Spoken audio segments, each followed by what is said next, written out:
시편 103편 2절에서 5절 우리 같이 한 목소리로 읽고 같이 이야기 나눴으면 좋겠습니다. 2절에서 5절 다 찾으셨나요? 네, 같이 한 목소리로 읽겠습니다. 내 영혼아 여호와를 송축하며 그의 모든 은택을 잊지 말지어다. 그가 내 모든 죄악을 사하시며 내 모든 병을 고치시며 내 생명을 파멸해서 속량하시고 인자와 긍휼로 관을 씌우시며 좋은 것으로 내 소원을 만족하게 하사 내 청춘을 독수리같이 새롭게 하시는도다. 아멘. 제가 먼저 읽고 같이 한번 또 따라 읽을게요. 내 영혼아 여호와를 송축하며 그의 모든 은택을 잊지 말지어다. 그가 내 모든 죄악을 사하시며 내 모든 병을 고치시며 내 생명을 파멸해서 속량하시고 인자와 긍휼로 관을 씌우시며 좋은 것으로 내 소원을 만족하게 하사 내 청춘을 독수리같이 새롭게 하시는도다. 아멘, 아멘. 여기서 반복되는 단어 중에 2절과 3절에 제가 지난주에도 한번 말씀드렸는데 이 단어를 한번 집중해서 보세요. 내 영혼아 여호와를 송축하며 그의 뭐라고 돼 있죠? 모든 은택. 거기다가 동그라미 좀 해놓으세요. 모든. 참 재미난 일인데요. 모든. 그리고 3절. 그가 내 모든 죄악을 해서 모든. 그리고 또 모르겠죠? 사하시면 내 모든 병을 고치시며. 그러면 여기서 전제가 되는 게 있어요. 하나님은 못 고치는 병이 있을까요? 없다라는 겁니다. 사하시지 않는 죄악이 있다는 얘기인가요? 없다는 얘기입니다. 은혜의 모든 것을 내게 허락하신다는 겁니다. 이 말이 왜 중요하냐면 우리로 완전한 상태에 이르게 하실 수 있다는 거예요. 우리로. 지금 우리가 가진 것, 그 이상의 것들로 100% 그러면은 인생이 죄가 없는 상태가 있을 수 있을까요? 없잖아요. 근데 성경은 가능하다고 얘기하는 거예요. 근데 그게 어떻게 가능할 것인가? 모든 은택을 입을 때 우리 안에 모든 은택이 임하시기 시작하면 모든 죄가 사라지고 모든 병이 고침받을 수 있대요. 그러면 전제가 되는 건 뭘까요? 내가 모든 죄를 사함받을 수 있고 내가 모든 병에서 나음을 입을 수 있는 동기부여와 결과물은 오직 하나님밖에 없다는 거예요. 그리고 하나님의 100% 은혜만 임한다면 100%라는 말은 나의 모든 죄, 모든 병까지도 자유하게 하실 수 있는 능력을 갖고 있다라는 거죠. 얼마나 멋진 말인지 몰라요. 그리고 정말 멋진 말이 5절에 나오는데 좋은 것으로 내 소원을 만족하게 하사 내 청춘을 독수리같이 새롭게 하실 거래요. 좋은 것으로 내 소원을 만족하게 하신다 할 때 좋은 것 앞에 우리가 하나를 붙여야 되죠. 하나님이 주시는 좋은 것이라고 붙여야 되는 게 맞는 거죠. 내게 좋은 것이 아니라 하나님이 주신 좋은 것으로 내 소원을 만족해 하실 겁니다. 그 얘기를 조금 더 구체적으로 오늘 순서들을 통해서 같이 나누도록 합니다. 지난주 나눔 같이 볼까요? 아무도 나를 흔들 수 없다. 그렇죠? 기도는 거기 적어봅니다. 내적 안정감을 충만하게 만들어준다. 기도는 외적 안정감을 충만하게 하는 게 아닙니다. 지진도 날 수 있고요. 어려움도 있을 수 있고요. 계속 흔들려요. 주변은 계속 흔들리고 있습니다. 근데 주변이 흔들리는데 기도하는 사람은 안 흔들린다는 거죠. 그럼 몸이 안 흔들린다는 얘기가 아니라 내 안에가 흔들림이 없다는 거죠. 기도의 경지가 높아지면 높아질수록 우리에게 나타나는 현상은 내적 평안이 임한다는 거예요. 그래서 기도할 필요가 있는 겁니다. 기도하는 사람은 능력을 입어서 이적을 행하는 것이 아니라 기도하는 사람은 마음의 평강을 유지할 수 있다는 겁니다. 지속할 수 있는 힘이 어디서 오는가? 기도를 통해서 온다는 거죠. 그러면 여기에 근거가 되는 믿음이 있습니다. 1번하고 가로되어 있는 데단 그렇게 써 있어요. 근거가 되는 믿음이 있다. 다음에 네 가지의 믿음이 있는 사람은 그 내적 안정감을 유지할 수 있다라는 얘기입니다. 근데 만일에 이 네 가지를 인정하거나 하면 인정하지 않는가에 따라서 그 결과는 달라진다는 거예요. 첫 번째 한번 따라해 볼까요? 하나님은 항상 옳다. 항상 옳다. 예, 맞습니다. 예. 하나님은 다시요. 하나님은 항상 옳다. 아, 내가 왜 이 방법으로 설교할 생각을 못했죠? 그러면 같이 할 수 있는데 이렇게 해야 되겠네. 예. 하나님은 항상 옳습니다. 이게 전제가 돼야 돼요. 우리의 믿음의 전제는요, 하나님이 하시는 일에 틀린 것이 없다. 틀릴 수 없다. 틀리지 않는다. 실수가 없다. 라는 걸 정말 믿음으로 고백하는 자에게는 하나님이 복이 되어 주실 겁니다. 근데 어느 순간에 늘 말씀드리지만 내가 좋아하는 것, 내가 옳다고 여기는 것과 하나님을 대등한 조건에 놓으니까 항상 문제가 되는 거죠. 그러니까 내가 병이 났다가 병이 안 나게 되면 그 병이 심해지면 하나님 갑자기 없어진 거고, 내가 부해졌다 가난해지면 하나님 안 계신 거고, 내게 문제 터지면 하나님 안 계신 거고. 근데 기준이 어디 있냐면 하나님 항상 옳다라는 기준이 깨져버린 거죠. 나를 주도하시는 하나님께서는 항상 나를 옳은 길로 인도하실 겁니다. 그러다 보면 걸림돌에 넘어지기도 하고 쓰러지기도 하고 아프기도 하고 힘들기도 한 건데, 그걸 하시는 하나님은 옳지 않다라고 나는 주장하고 싶은 거죠. 왜냐하면 하나님은 항상 평탄한 길로, 안정된 길로, 옳은 길로만 인도하시다 보면 내게는 항상 좋은 것만 있어야 되니까 그게 아니라는 얘기죠. 첫 번째 기준이 이것만 흔들리지 않아도 사실은 신앙은 흔들릴 일이 없습니다. 정확히 말하면 내적으로 평안이 흔들릴 일이 없어요. 근데 이게 흔들려 버리니까 다 무너지는 거죠. 두 번째, 여기서 따라할게요. 하나님 앞에 절대 수동이 가장 인간다운 절대 능동이 된다. 이거 조금 전에 단어가 어렵긴 한데요. 하나님 앞에 내가 할 수 있는 것이 아무것도 없습니다 라고 인정하는 순간 나는 가장 완벽하게 능동적인 사람이 된다는 얘기입니다. 사람들 생각엔 노예가 된다고 착각을 해요. 그거는 인간의 기준으로 만들어 놓은 잘못된 파악인데요. 이거 뭐 북한 정권 보면서 북한에 절대적으로 자유가 없고 막 이렇게 얘기하는 걸 보면서 신적인 거하고 이렇게 비교해서 얘기하는데 그거하고는 개념이 다른 겁니다. 그러면 이 가장 완전한 상태는 언제였을까요? 아담이었어요. 죄 짓기 전에 아담 상태. 가장 수동적인 상태였고요. 하나님이 하라는 것만 하고 있을 때 가장 인간다운 모습을 우리가 볼 수 있었다는 겁니다. 우리가 가장 인간다워지고 가장 하고 싶은 걸 하기를 원한다면 하나님 앞에 절대 수동적인 자세가 필요하다는 거죠. 그래서 제가 이걸 연습할 때 그렇게 연습을 했거든요. 운전할 때 조금 더디 가더라도 물어보며 갔어요. 왼쪽으로 갈까요? 오른쪽으로 갈까요? 왼쪽 깜빡이 켤까요? 오른쪽 깜빡이 켤까요? 그런 것부터 먼저 물어봤어요. 근데 엉뚱하게 마음에 들 때도 있어요. 멈추지 말아야 될 때 멈출 때도 있고, 가지 말아야 될 때 가라고 하실 때도 있고, 근데 해보는 거예요, 그냥. 오늘 오다가 저거 혹시 보셨나 모르겠는데 고양이 한 마리가 또 치였던데, 아유 조금 좀 보면서 아주 머리가 터졌더라고요. 그래서 얼마나 속상한지. 아유, 근데 누가 바로 신고를 했는지 바로 정리를 하러 왔더라고요. 가야 할 때와 가지 말아야 될 때를 내가 구분하게 되면 사고가 나요. 근데 하나님이 구분하시면 사고 날 일이 없다는 거죠. 근데 그걸 우리가 인정하지는 않는 거죠. 하나님 앞에 절대 수동적인 자세가 필요합니다. 그러면 하나님은 내가 가장 능동적으로 움직이게 만들어 주십니다. 세 번째, 같이 따라합니다. 나의 문제를 하나님이 맡아주신다.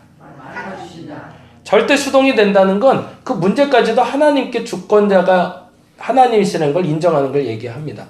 그래서 저는 이 단어를 다른 표현으로 쓰는데, 그때부터 이제 문제는 기도 제목이 되는 거죠.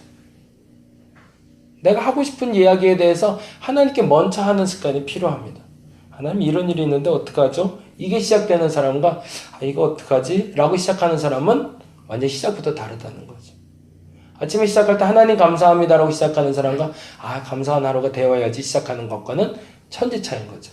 왜요? 감사한 하루가 되어야지는 내가 주권자지만 하나님 감사합니다는 하나님이 주권이 되는 거니까.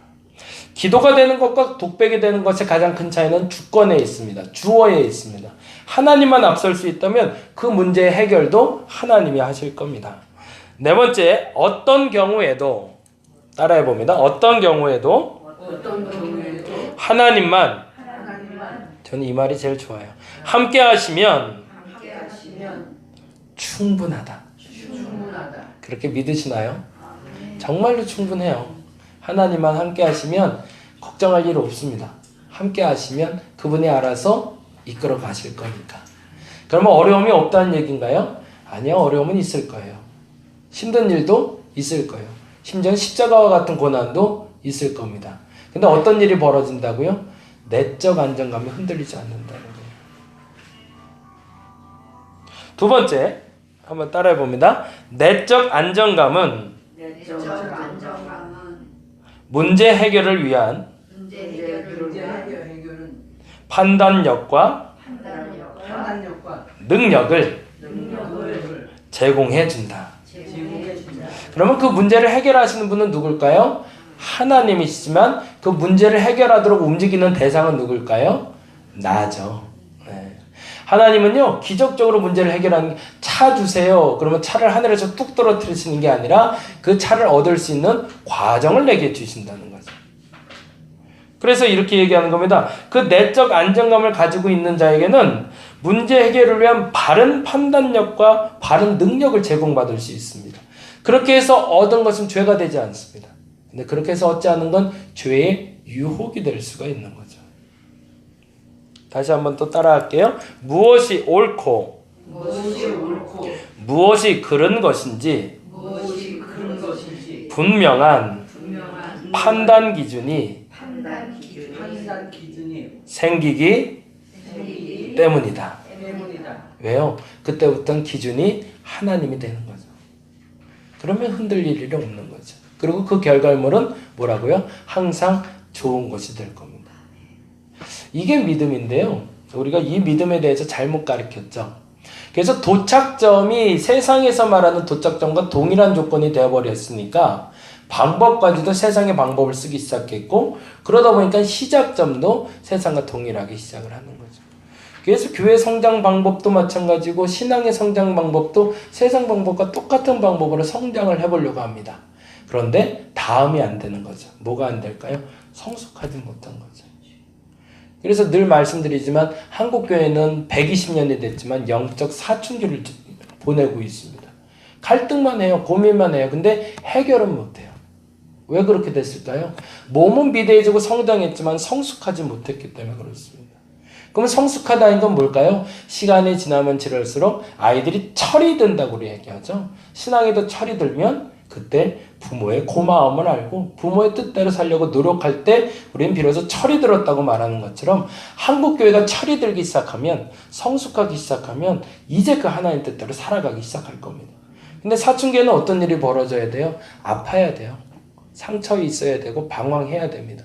그러니까 이 과정을 잘 견뎌낼 수 있도록 우리는 하나님 앞에 머무는 습관이 필요하다는 얘기죠.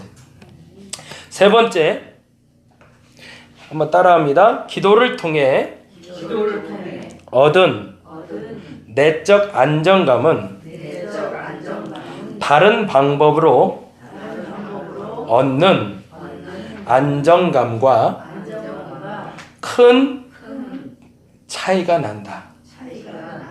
왜 그럴까요? 다른 방법으로 얻은 안정감과 내적 안정, 기도를 통해서 얻은 것과 차이가 나는 이유는 그 발판이 되는, 기반이 되는 게 다르기 때문에 그렇습니다. 돈이 많으면 마음이 편해요. 저도 보니까 지갑에 조금 돈이 들어있으면 마음은 편하더라고요. 근데 지갑이 뚝 떨어지면 아우 세상 불안불안해요. 그 학교 요즘 다니는데 우리 학교가 어떻게 참 좀 더디가요. 그래서 카드 사용이 안 돼요. 그러니까 지갑에 돈이 없으면 밥을 못 먹어요. 그래서 꼭 5,000원, 10,000원이라도 꼭 넣고 가야 되더라고요. 사람의 마음이 이상해요. 그런데 지갑이 비면 불안한 거죠. 왜요? 그 기반은 지갑이니까. 근데 하나님이 기반인 사람은 그럴 염려가 없다는 거죠. 왜? 거기는 빌 염려가 없기 때문이죠. 다음 하나 더 읽습니다. 안정감은 안도감과 달리 어떤 상황에도 흔들리지 않기 때문이다. 네, 제가 발음이 나름대로 정확한데 네, 이번 주 나눔 갑니다. 충만한 생명력이요. 건강에 대해서 조금 얘기를 구체적으로 합니다. 그 내적인 안정감을 갖게 되었을 때 우리에게 오는 것은 건강을 회복하게 돼요. 왜 그럴까요? 균형 잡히기 때문에 그렇습니다. 거기다가 그렇게 조금 적어놨어요. 충만한 생명력의 옆에 균형 잡힌 삶이라고 좀 적어놓으시면 좋을 것 같아요. 하나님을 믿는 사람들이 건강하게 오래 사는 이유가 있고요. 제가 다니는 요양원에 수녀님이 계신데요. 조금 달라요. 치매가 와도 다르대요. 수녀님들은. 보통 일반인들이 치매가 오면 굉장히 어렵게 한대요. 사람들을. 근데 수녀님들이 치매가 걸리면 평온하게 치매가 온대요. 이상하게. 내적 안정감이 있는 사람들이죠. 그리고 올해가 균형 잡힌 삶을 살았기 때문에 어려움이 닥쳐와도 그걸 이겨낼 힘이 기본으로 쌓여있기 때문이겠죠. 근데 목사님들은 안 그렇대. 그래서 이게 아파보면 알아요. 솔직히 인정해야 돼요. 근데 수녀님들은 안 그렇대요. 이상하게 신부님들도 안 그런데 신부님들은 하는데 목사님들하고 근데 수녀님들은 평온하대요. 이게 뭔가 다른 거죠. 인정해야 돼요. 첫 번째 한번 따라합니다. 바른 건강을 유지하기 위한 걸림돌들. 말이 약간 이제 어폐가 있는 말인데 바른 건강을 유지하려고 하는데 걸림돌이 되는 게 있어요. 왜 그러냐면 첫 번째 따라해 볼게요. 간단하고 빠르고 손쉽게 건강해지기 원한다. 그러면 건강해질 수 있을까요? 절대 불가능합니다. 간단하게 빠르게 손쉽게 건강해지려고 그래요. 100이면 100 안 되죠. 운동 안 하고 어떻게 건강해요? 꾸준히 식생활 안 하고서 어떻게 건강할 수 있어요? 근데 사람들은 다 이렇게 하려고 그래요. 그래서 운동기구들이 최대한 운동 안 하면서 운동하게끔 만드는 운동기구들이 나오잖아요. 그렇죠? 누워있는데 기계가 알아서 복근 만들어주고 누워있으면 알아서 자기가 움직여서 운동시켜주고 운동이 될까요? 안 되는 거죠. 사실은. 두 번째, 육체적인 건강에만 집중한다. 육체적인 건강에만 집중하게 되면 병들게 됩니다. 정신적인 건강도 같이 가야 된다는 거죠. 이들의 기준은 바로 힘에 있기 때문에 그렇습니다. 더 근력이 세지고 더 멋있는 몸을 갖고 싶고 그들의 기준은 거기에 있기 때문에 주관심사는 몸을 건강하게는 음식과 방법만을 찾아다니죠. 그런 얘기 아시나요? 육식을 좋아하는 사람들이 성격이 거칠다는 얘기. 근데 육식을 좋아하는 사람들이 힘은 세죠. 그러나 거친 성품을 갖게 되겠죠. 세 번째, 개인적인 따라할게요. 개인적인 건강만을 생각한다. 그럴 때 건강을 해칠 수 있다고 얘기합니다. 앞서 말씀드린 대로 간단하게 빠르게 손쉽게 건강해지기 원하면 건강은 바로 해쳐질 거고요. 육체적인 건강만 집중한다면 건강이 해쳐질 것이고 세 번째, 개인적인 건강만을 생각하면 건강은 해쳐진답니다. 왜 그럴까? 이들의 기준은 나의 유익에 있기 때문에 그렇습니다. 그래서 이들에게 있어서 환경이 파괴되든 누군가 피해를 입든 상관없이 나만 건강하면 되기 때문에 이게 굉장히 심각한 거죠. 오늘 뉴스를 잠깐 봤는데 어느 분이 땅을 샀는데 땅에 농사를 짓는 때마다 파를 심었는데 파가 계속 죽더래요. 그것이 왜 그러지? 이거 화성이더라고요. 근처인데. 그래서 한 5년 정도 됐는데 그래서 땅이 좀 안 좋아서 그런가 보다. 그래서 거름도 떠줘보고 했는데도 계속 죽더래요. 그래서 너무 이상해서 이걸 어떻게 할까 그랬는데 때마침 거기가 개발이 됐대요. 그래서 개발에 대해서 포크레인에서 땅을 파보니까 30cm도 채 들어가기 전에 그때부터 쓰레기가 나오기 시작하는데 화성시에서 78년도부터 쓰레기 안매장할 수 있는 땅으로 썼던 땅이래요. 근데 그거를 감추고 판 거죠. 그래갖고 조금만 더 파니까 1m만 더 파니까 썩은 물이 막 올라오는데 난리도 아니더라. 그러니까 식물이 자랄 수가 없는 거죠. 사람들 생각엔 그래. 나의 유익을 위해서 남들은 좀 피해봐도 된다고 생각해요. 그러면 절대 결국엔 그것은 돌아서 나에게 온다는 거죠.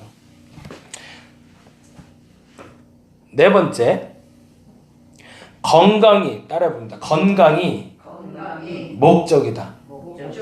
이건 나쁘진 않은 것 같죠. 근데 이들의 기준은 뭐냐면 불로장생에 있습니다. 스스로 오래 살고 싶어요. 근데 될까요? 그거 안 되더라는 거죠. 영생은 누가 주는 걸까요? 하나님이 주시는 거죠. 오랫동안 건강하게 살기 위한 목적하에 지금 하는 일의 목적을 잃어버리고 맙니다. 그래서 진시황이 그 천하를 통일하고서도 일대에 멈추게 되죠. 그것도 참 신기한 일이에요. 그 큰 왕국을 이룩한 사람이 스스로 불로장생을 위해서 노력하다가 나라를 잃고 마는 거죠. 후대를 양성하지 못했으니까. 왜냐하면 자기가 끝까지 살 줄 알았거든요. 저희 막내 이모님이 암 치료를 받다가 돌아가셨는데 이건 집안 얘기라 좀 그렇긴 한데 저희 어머니랑 땅을 좀 분배해서 같이 가지시고 요양차 양평에 들어가셨어요. 그래서 땅을 3피지를 사서 너 하나 나 하나 그리고 뭐 자식들 하나 주자 그래서 200평씩 해서 3개를 나눴거든요. 그러고 나서 이제 집을 지어야 되는데 생각에는 원래 2개를 지으려고 그랬는데 생각해보니까 2개 지을 필요가 없겠는 거예요. 원래는 막내 이모 집, 저희 집 이렇게 지어놓고 살려고 그랬는데 외롭고 별로 큰 땅에다 그렇게 할 필요 없다 그래서 일단 하나만 짓자 그래서 하나만 지었네요. 그리고 2필지를 놔뒀는데 어머님도 암이 있으셨고 이모님도 암이 있으셨어요. 근데 이모님이 참 재미난 경험을 했는데 처음에 암 걸리기 2달 전에 암보험에 가입했어요. 그리고 암 발병이 돼서 우리 이모님이 타먹을 건 다 타먹었어요. 얼마나 감사한 건 몰라요. 근데 첫 번째 암치료를 받는데 열이 40도로 올라가서 이틀이 가더라고요. 와, 그런데 신기한 게 그러면서 암세포가 싹 사라졌어요. 이 몸에 열이 나는 게 엄청나게 큰 에너지더라고요. 그래서 완치가 된 줄 알았어요. 근데 암은 완치는 없는 것 같아요. 그러고 나서 건강하게 한 1년여를 잘 살다가 재발이 됐죠. 관리를 잘 못하신 거죠. 꾸준히 관리했어야 되는데. 근데 그리고 나서 저희들도 직감한 게 이제 얼마 못 가겠구나는 알았어요. 근데 누가 인정을 못하냐면 막내 이모님이 인정을 못하는 거예요. 그리고 나서 저희 아버지가 이제 중계를 한 거예요. 너 이제 얼마 안 남았다, 야. 막내 이모님이 저하고 나이 차가 별로 안 났거든요. 나이 차가 굉장히 많이 나는 막내 이모님이셨는데 얼마 안 남았는데 재산 정리해야 되지 않겠냐. 그랬더니 난리가 나지. 내가 왜 죽냐고. 나 안 죽는다고. 나 한 번 살아난 경험이 있기 때문에 또 한 번 살아날 수 있다고. 호언장담을 하셨는데 그러고 얼마 되지 않아 돌아가셨어요. 근데 갑자기 의식을 잃게 되니까 재산 정리가 안 된 거죠. 그래갖고 막내 이모부 오셔갖고 이게 애매해진 거예요. 땅을 이걸 어떻게 분배하나. 근데 저희 이모님도 그랬지만 저희 아버님 어머님 워낙 욕심 없는 분이라 그래서 잘 알아서 정리를 하셨더라고요. 사람이 때를 알아야 되거든요. 그리고 그 때에 따라서 자기가 그 시점이 오면 내려놓을 줄도 알아야 되는데 그게 잘 안 되더라고요. 건강이 목적이고 내가 끝까지 갈 거라고 생각하면 내려놓지 않습니다. 근데 그 어느 순간에 내려놔야 될 때가 있습니다. 미리 건강할 때, 이성이 있을 때, 분별력이 있을 때 정리하는 습관도 매우 중요합니다. 오랫동안 건강하게 살기 위한 목적하에 지금 하는 일의 목적을 잃어버릴 수 있기 때문에 그렇습니다. 그 다음에 볼까요? 그 다음에 조금 좀 어려운 얘기이기도 하지만 좀 편하게 한번 가볼게요. 우리의 몸은 항상성이라는 게 있어요. 의학적인 용어인데 정상적인 균형을 유지하려는 경향을 하나님이 신체적으로 넣어주셨습니다. 어떤 요인이 비정상적으로 상태가 생기더라도 생리적 복구 개선책과 자연 치유력이 발동되어 곧 쉽게 정상으로 돌아갈 수 있게 만듭니다. 그래서 몸이 발열 증상도 나타나기도 하고요. 한쪽이 아프면 한쪽이 개발되기도 하고요. 눈이 안 보이면 귀가 잘 열리고 귀가 잘 안 들리는 사람은 바른 쪽으로 개발이 될 수 있도록 하나님이 만들어 주시죠. 근데 이를 위해서 7가지 바른 습관이 있어서 그 얘기를 잠깐 나누고 오늘 마무리하려고 합니다. 앞부분만 읽고 끝낼게요. 그 나머지 부분은 여러분 읽어보시기 바랍니다. 그리고 여러분 잘 하고 있으면 상관없는데 하지 못한다면 여러분 건강을 위해서 한번 해보시기 바랍니다. 역시 따라서 할게요. 죽으실 것 같아서. 네, 따라하겠습니다. 긍정적인 사고방식과 적절한 스트레스 해소 습관이다. 네, 사고방식 그리고 스트레스라고 적어놓으시면 됩니다. 긍정적인 사고방식을 갖는 것이 매우 좋고 적절한 스트레스 해소를 하는 것이 건강을 위하는데 첫 번째로 중요하다고 합니다. 그 얘기는 나머지 한번 읽어보시면 알 것 같고요. 두 번째 같이 읽겠습니다. 충분한 뭘까요? 수분 섭취 습관이다. 인체의 50에서 70%를 차지하는 수분은 생리대사의 매체로서 충분히 공급되지 않으면 대소변이나 땀에 독소 배출, 혈액순환 등 항상성 유지에 제동이 걸리게 된답니다. 식사 시에는 소화를 방해하므로 국물 등 수분 섭취를 되도록 줄이고 아침 공복과 식간에 하루 총 6에서 8컵 이상의 깨끗한 물을 마시는 게 좋다고 합니다. 세 번째, 쾌변 습관이다. 쾌변 습관이다. 물과 함께 충분한 섬유질도 공급하고 일정 시간을 화장실에 할애하여 규칙적인 배변 습관을 갖는 것이 좋다고 합니다. 네 번째, 바른 자세와 예, 따라해 볼게요. 바른 자세와 호흡 습관이다. 이게 참 재밌어요. 모든 세포는 산소를 공급받아야 에너지를 만들어 살아갈 수 있는데 최대로 산소를 몸속에 넣어주고 최대로 탄산가스를 내보내는 것이 가장 중요한 에너지원이라고 합니다. 그러니까 호흡만 잘해도 건강하게 살 수 있다는 거죠. 그래서 지난번에 말씀드린 복식호흡, 기독교적으로는 뭘까요? 관상기도. 그게 건강을 유지하는 가장 중요한 비결이 된다는 겁니다. 다섯 번째, 적당한, 따라해볼게요. 적당한 수면 습관이다. 쉬거나 잘 때 우리 몸의 세포들은 잘못된 것을 바로잡을 일을 한다고 합니다. 특히 밤 10시에서 새벽 2시 사이의 수면이 항상성을 유지하는 데 중요하다고 합니다. 그러니까 새벽에 일하는 게 썩 좋은 건 아니죠. 밤 10시에서 2시. 이거는 영적인 시간이라고도 얘기합니다. 의학적으로는 밤 10시에서 새벽 2시를 얘기하지만 영적으로는 저녁 9시에서 새벽 3시를 얘기합니다. 그 6시간 동안 영계가 열린다는 표현을 써요. 그래서 그 새벽 기도를 원래는 새벽 3시 그때쯤이 가장 좋은 기도 습관이라고 얘기를 하네요. 여섯 번째, 생활화된 운동 습관이다. 네, 운동 습관이다. 보통보다 더 빠르거나 강도 높게 움직여 항상 약간 숨이 차고 땀이 날 정도로 30분에서 1시간 정도 운동하시는 것이 누구에게나 필수적이라고 합니다. 마지막에 제일 중요한 건데요.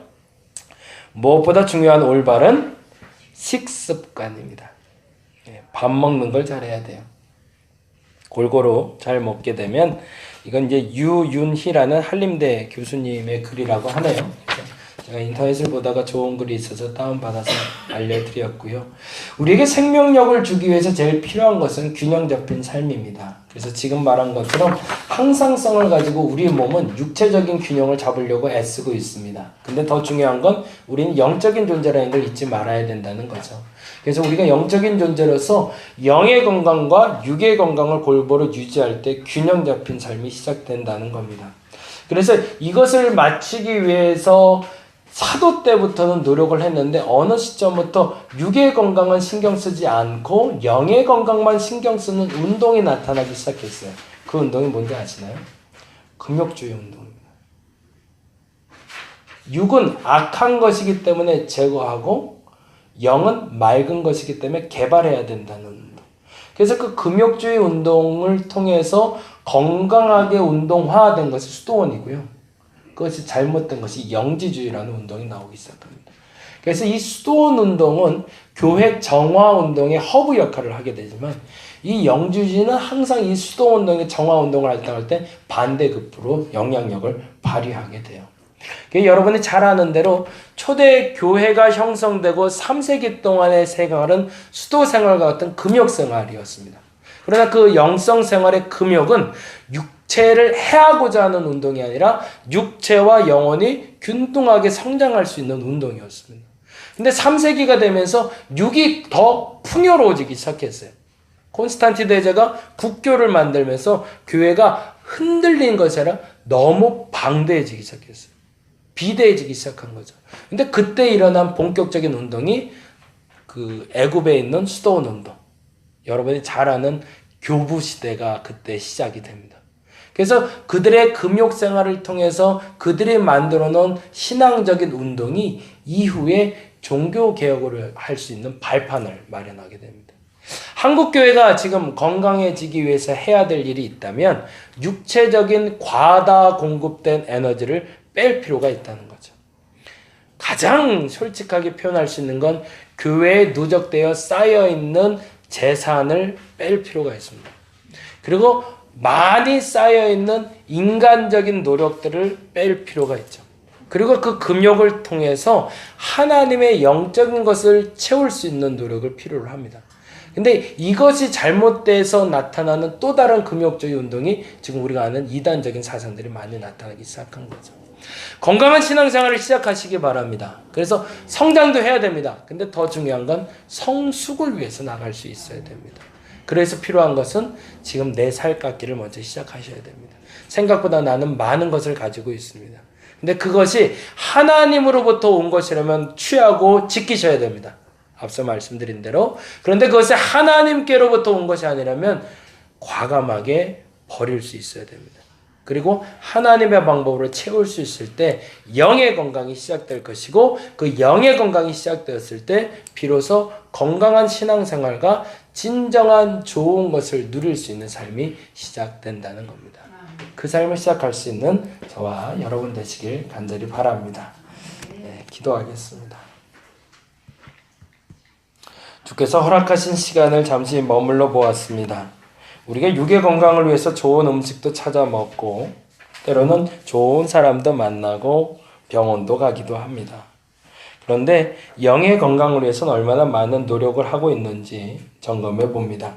그 육의 풍요로움에 가려서 영의 건강을 잃어버리고 있지는 않은지, 그 잃어버린 영의 건강을 위해서 나는 지금 무엇을 하고 있는지, 육적으로는 부족한 게 없는데 왠지 공허하고 왠지 이렇게 부족한 것 같고 외롭고 힘들어지는 이유는 영의 건강이 해쳐져 있기 때문에 그렇습니다.